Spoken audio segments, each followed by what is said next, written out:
The Tom Woods Show, episode 1961. Prepare to set fire to the index card of allowable opinion. Your daily dose of liberty education starts here. The Tom Woods Show.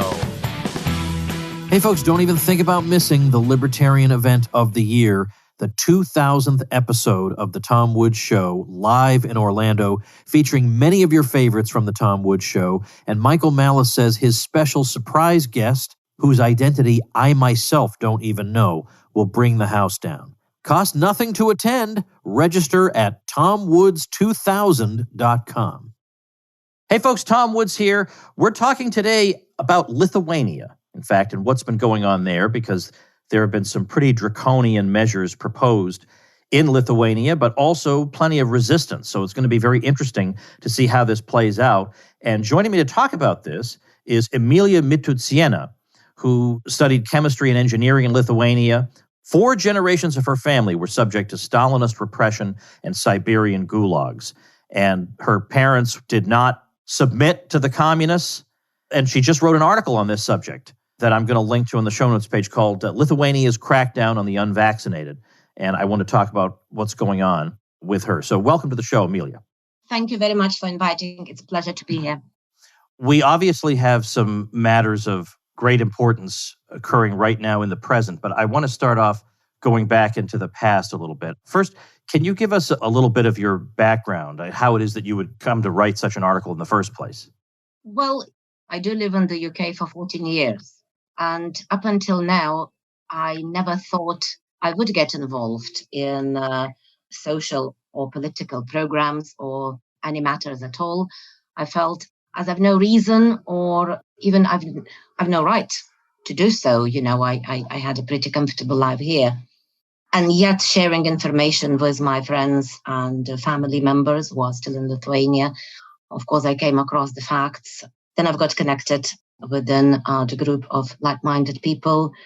And then the next is probably part of my character to look for the justice and part of my profession to connect the dots. I'm an engineer.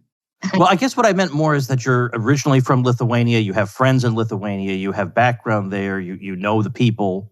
I do have very dear, very close friends, and I have my son in Lithuania. And of course, my mother's still alive, my sister's family. So yes, we do share the news. And those news were never too important to me until now. I never took British passport. It is still my country. It is my roots. It is my history and the history of generations of my family who never been part of the Soviet framework. Now, my guess would be that the people of Lithuania were not particularly thrilled about being more or less absorbed into the Soviet Empire. And I presume that at least beneath the surface, there was, during those decades, a spirit of resistance to it. Am I right? There always has been. The reason why I've cited Shakespeare in the article for Mises Institute about the brother killing brother has historical context, because a very, very little part of Lithuanians actually participated in the resistance movement, which was short and silenced very quickly by the Bolsheviks.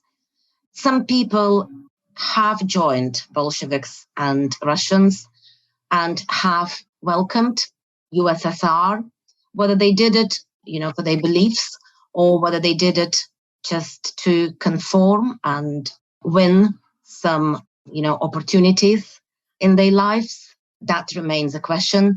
But I have to say that the turncoats have always existed back in the time of Soviet occupation and after Lithuania declared independence officially back in 1990s.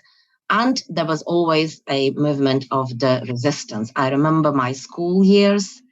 The historical Day of Independence, which is 16th of February, would attract police force, USSR police force, probably a week before that day on the streets.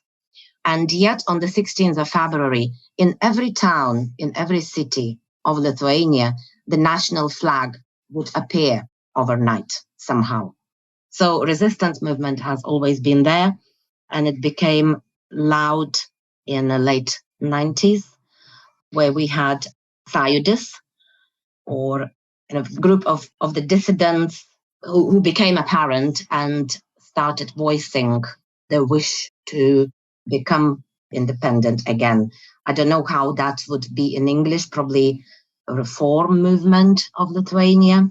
So later 80s became the kind of growth of the strength of that movement, and intention of independence has been announced in February 1989, and then in March 1990s, independence declared officially from USSR. Okay, so having said that, I guess the reason I wanted to start there was to get a sense of what kind of a spirit of independence, what kind of a people the Lithuanians became under Soviet domination. Because people like you and me probably think this way, that it's not enough to resist just one regime and say, well, all our problems were due to this one regime. It's the principles of liberty that are involved. It could be violated by any regime, even one that is installed after independence. So I wonder if any of that old spirit that ultimately led to Lithuanian independence is still present now, such that at a moment like this, it might be resurrected. It is, of course, present, hence the article, and I'm only a lay person, doing what I can to do. We do have resistance starting at the moment since I wrote the article for Mises. We have a trade union speaking against restrictions.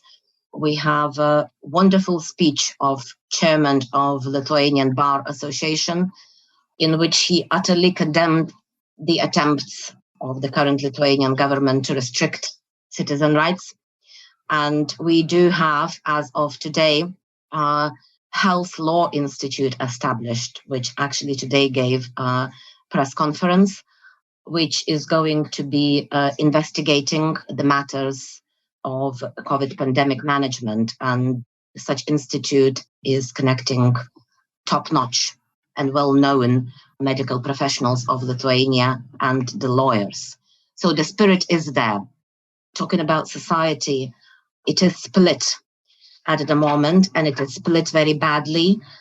I am comparing here with the UK where I live, and what is happening in Lithuania is unbelievable and beyond discuss, I would say. And yet I see the reason for that. I think through the fear and linguistic programming, the segregation of the society has already been achieved. So I don't want to call people vaxxers, anti-vaxxers. I would call, in this context, conscious and obedient part of the society. And so the government is responsible for fueling that segregation up further and further. And all of us, we see the discussions and disputes and debates about the vaccine, about the human rights, and all what COVID pandemic encompasses. But I have never, ever seen such repulsive, insulting, and incorrect wording which obedient part of Lithuanian society uses against the conscious part of the society. To me, it almost to the point of no return. It sounds in some ways like American society, really, because we have more than many countries, we have people who are unhappy about the COVID restrictions, and in particular about what's being done to badger people about vaccines by taking away so much of what brings people joy or even gives them a livelihood or allows them to function as ordinary members of society, all these things being taken. There are a lot of people who are resisting that. I've been told that there are countries where there is basically no resistance. I've been told that in the Philippines and Malaysia, there's no resistance.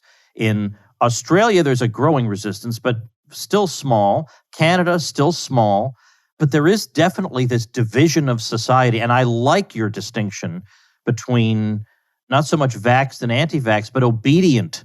It's the obedient sector of society versus, let's say, the more skeptical one. Absolutely. And getting back to the context of the Soviet times, there were always those obedient who joined Communist Party and then used the fruits of that obedience, and those who almost remained kind of outcasts. I remember my childhood. I can only reflect on it now, but I was a very lonely child because I kept wondering why nobody let the children to come and visit me, or come and play into our house. It's just because of my family connections, or rather being pitched as political prisoners. Let's talk about the details now of exactly what's happening in Lithuania, or what's being proposed. Maybe you can describe what's going on. I have to be very careful here because I gather information from the group of like-minded and now actively looking at the Lithuanian mainstream and alternative media. But in my understanding, the government started talking about or expressed the idea about possible restrictions of a conscious part or non-vaccinated part of Lithuanian society on the 28th of July. And it has developed into the special parliament session, which was held on the 10th of August. So, it's in less than 2 weeks where those resolutions were expected to be passed by the government. And by that, overtaking or going past the parliament and the constitution. So this is very first thing to be questioned. Government cannot just, pass a resolution which contradicts constitution of the country. And, starting from the most important ones, cascading the right to the employers or permission to the employers to restrict or to dismiss employee who is not vaccinated, and mainly actually restricting from work. In the document, it is said that the employer has to keep an employee away from work without paying the remuneration, the salary. Now, we're talking here about the country where average salary is, 1,500 euros. It is, we are one of the poorest by those numbers in the European Union. Only Romania, Bulgaria has lower monthly salaries, and it does not assure the dignity of life, and for someone to be restricted from work without dismissal, meaning, you're hanging about in a limbo land, you're not employed, you're not dismissed, you're just not getting paid. That would be an absolute tragedy. Secondly, the restriction to get the medical services unless those are cases of emergency. So you cannot go to the doctor? Yeah. Or are they proposing this, or has it been implemented? They were proposing this throughout the period from 28th of July to the 10th of the August. And They had to back down on some of them because of the massive protest on the 10th of the August, which happened, and because of the kind of movement which is happening now, and louder and louder voices appearing, not only in the society, but in the professional institutions. So that was planned restriction of the entry into the medical institutions, restriction in using public transport, which the government decided to back down purely on administrative basis. It would be very difficult to enforce, the checks of of the vaccination status of, for hundreds of people getting in and out of the public transport. They have retained this for the intercity public transport. So if one would want to travel from the capital to another town, they would have to have vaccine passport or the PCR checks. The restrictions were supposed to be applied in the schools and the universities and the libraries and the mass events, and in the shops with bigger area than 1,500 square meters. Also in any service which would require longer than a 15-minute contact between the service provider and the customer. Can I just ask before we continue, how severe has the virus been in Lithuania? From my point of view, not severe at all. And, statistics, I like that word, statistics pliable, and it is always presented in a way that a presenter wants them to appear. I am surprised that nobody calculated, and I've addressed this issue to one parliament member of Lithuania, Nobody calculates the spread, geographical spread in time. And by geographical spread, I mean administrative units or settlements, whichever way we choose. I know in the UK, administrative unit means town, city, parish, village, So I'm going to keep calling administrative unit in Lithuania. So we have about 20,000 of them, starting from the capital, going to the smallest village or the church town. So we have roughly 4,500 deaths per 20,000. That means one death per 5 administrative units per entire number of days of the pandemic, meaning from the 28th of February 2020 until now. This is laughable. We also have roughly 300,000 cases per 20,000 administrative units. That means 14 per 1 administrative unit per entire time of pandemic.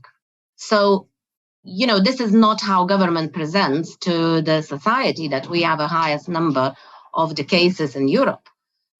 Denmark, with a very similar numbers, is actually removing all restrictions from the 10th of September, all COVID restrictions.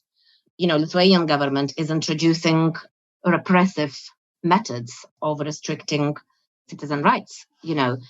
I see almost criminal influence of mainstream media, most of mainstream media, which is aligned with the government instead of being transparent and diligent and questioning, which would be a sign of democracy and which it isn't in Lithuania. But it doesn't seem to be anywhere, honestly. Where can we think of a place where it is?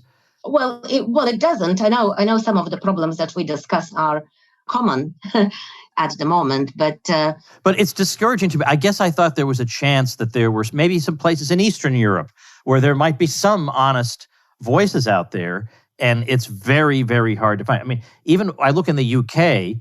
The UK has a ton of problems. I still feel like they have a 10 to 15% better media than we do, because when I read The Telegraph, I get a lot more information than I'm getting in the New York Times.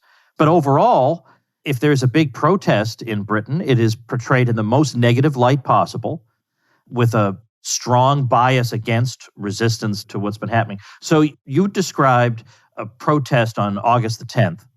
So here we are recording the very end of August.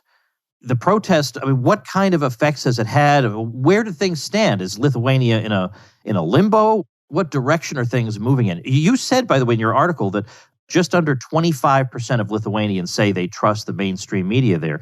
Well, that's all well and good, but on the other hand, if you have some of the lowest salaries in the European Union, maybe you could be pressured into just dropping your resistance and taking the vaccine. So what do you think is going to happen? What's going on this moment? Well, I don't think people would just drop their consciousness and take vaccine, even if they would have, their salaries increased. I don't see these two being connected at all. Well, now, wait a minute. If you're absolutely desperate, I think a lot of people would do a lot of crazy things if they were absolutely at the verge of desperation. I believe that a part of people who are still taking vaccine are on the verge of desperation. Those who believed that vaccine is going to be panacea took it already. And I think now when the goalposts are shifting, they kind of feel misled and lied to. And, perhaps this is why they're so angry, because it's not my words. I think it's a Mark Twain who said that, it's very easy it's easier to fool someone than to make them admit that they have been fooled. Yes. And I think this is what's happening, and this is why those obedient ones are so angry, because really what we have at the moment in Lithuania is we have two groups, vaccinated, non-vaccinated group, which is pretty big.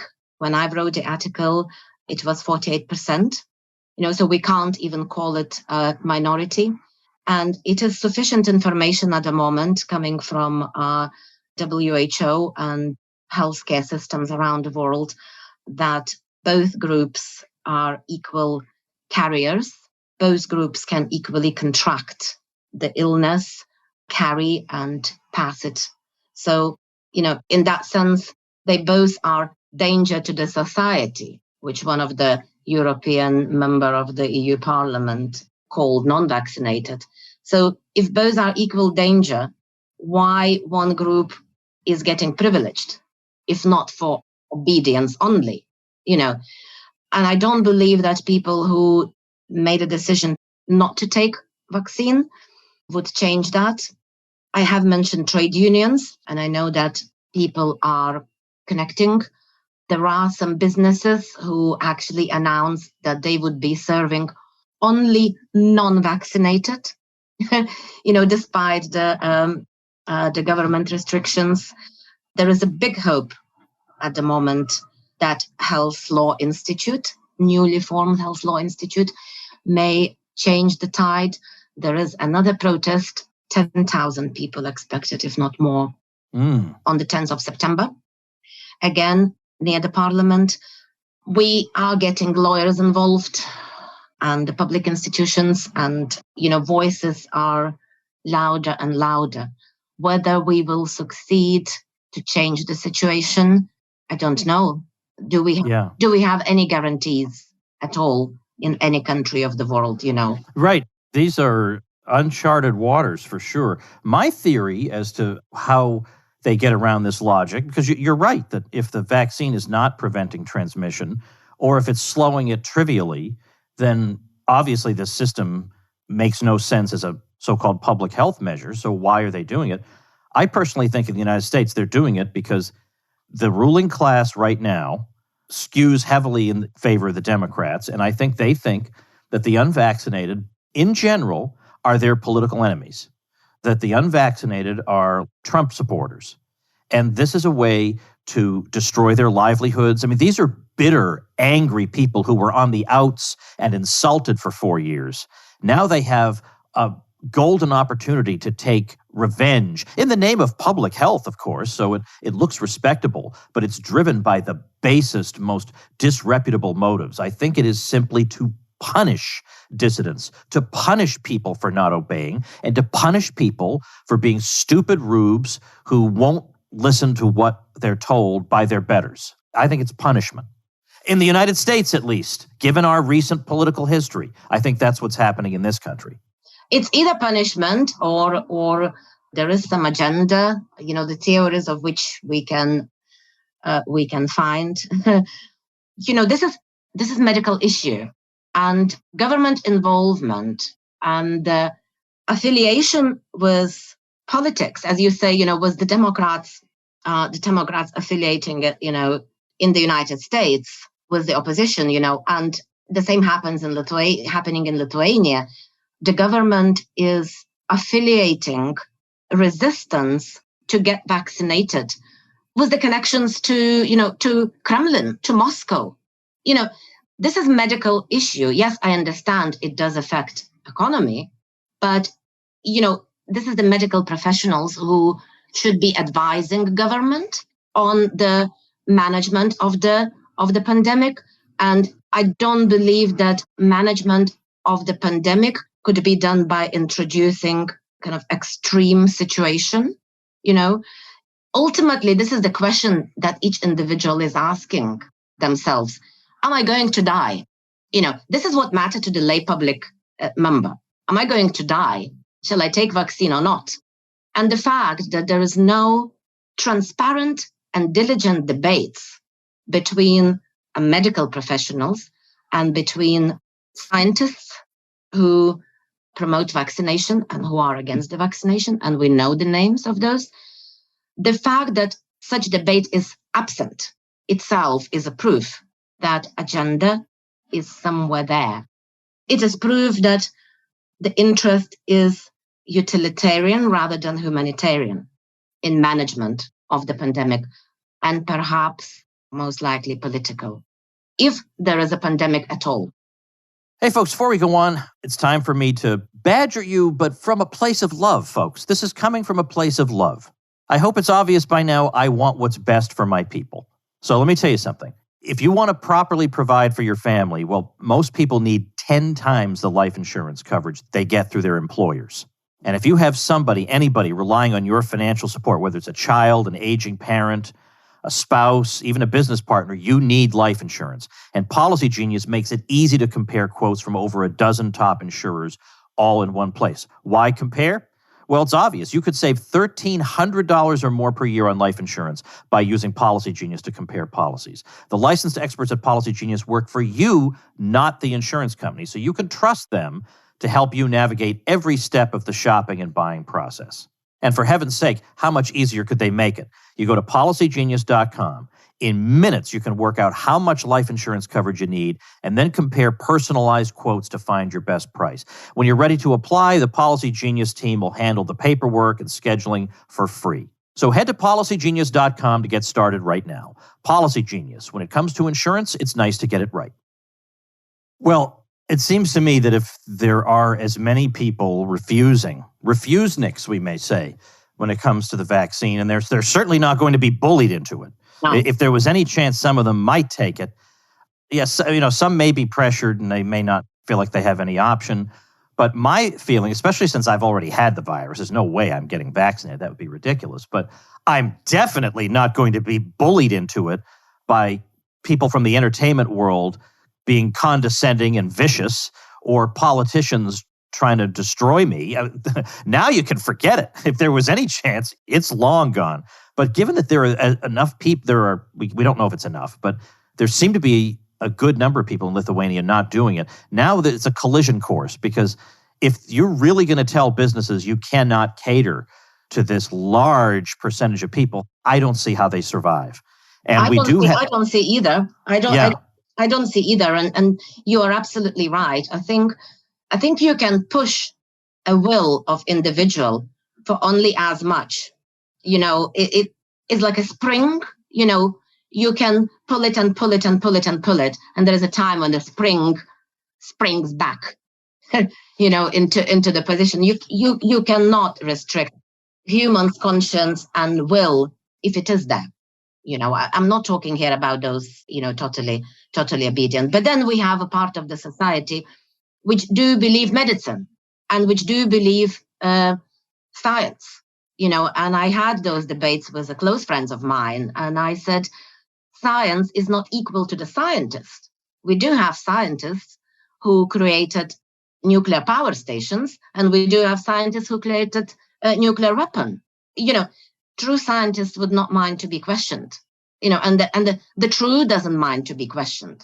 But at the moment, any debates, any questioning, any disputes are really getting suppressed. Yeah. Well, we're all doing the best we can to get the truth out there. And once this all passes, of course, it'll be too late by then, but a lot of truths will get out, because then people will be writing books. I have this idea that I'm going to write, because there's going to be no history textbook in the United States that will deal with this reasonably. It'll all be successful, as all your books are. Oh, well, thank you. But I can be assured that every American history textbook will say, we had this pandemic, and then we had stupid people who wouldn't listen to the experts, and that's why it went on so long. But when we finally decided to wear masks and do social distancing, then it went away. That's going to be the way it goes, and I'm not going to allow that. And so my plan is I'm going to write. I can't do it yet because it's still unfolding. I still need the context of the entire event, and we still don't know exactly where this is all going. But my plan is to give away for free the pandemic chapter, the chapter of your textbook that will actually explain what really happened. And you can just tear the chapter they're going to have right out of the book, because it won't do you any good. It'll be all lies. And you can just read my chapter, and I'll just give that away to the world. Here's the chapter your kids should be reading, and just tell them to ignore whatever's in their actual book. So that's going to be my plan. I've seen one of those memes floating on a social media. You can show the book to a sheep, but you can't make sheep to read. That's true. Or to understand what is read. I think those science pseudo supporters or believers, educated, vaccinated, they will always remain. Yeah. Well, listen, your article, as I say, really grabbed my attention, and people should look at it. I have a feeling I'm going to be getting some comments on this episode from Lithuanians, which would be great. I would love to hear from them. But the article itself, I'll link to on our show notes page, which is tomwoods.com/1962, if you'd like to read it. And Emilia, thanks so much for the article and for your time. Thank you very, very much. Okay, folks, some of you have websites that I have pledged to promote for you on the program. Never fear, that is coming in the upcoming days. I am heading out the door right now. I'm going to be in Reno and Las Vegas this week, and mostly vacationing-ish, but I'll be working.